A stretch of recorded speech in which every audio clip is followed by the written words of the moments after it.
விரிவான செய்திகள்.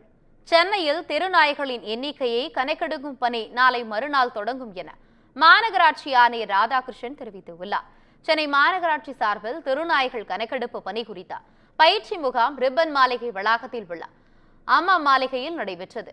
இதில் கலந்து கொண்ட பின் பேட்டியளித்த மாநகராட்சி ஆணையர் ராதாகிருஷ்ணன், வரும் 10ஆம் தேதி முதல் சென்னையில் தெருநாய்கள் எண்ணிக்கை கணக்கெடுக்கும் பணி தொடங்க உள்ளதாக கூறினார்.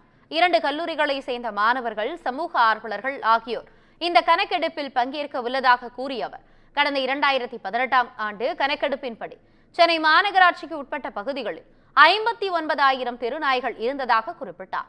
மேலும் சென்னையில் செல்லப்பிராணிகள் வளர்ப்பவர்கள் அடுத்த 3 மாதங்களுக்குள் ஆன்லைன் மூலமாக உரிமம் பெற வேண்டும் என ராதாகிருஷ்ணன் உத்தரவிட்டார்.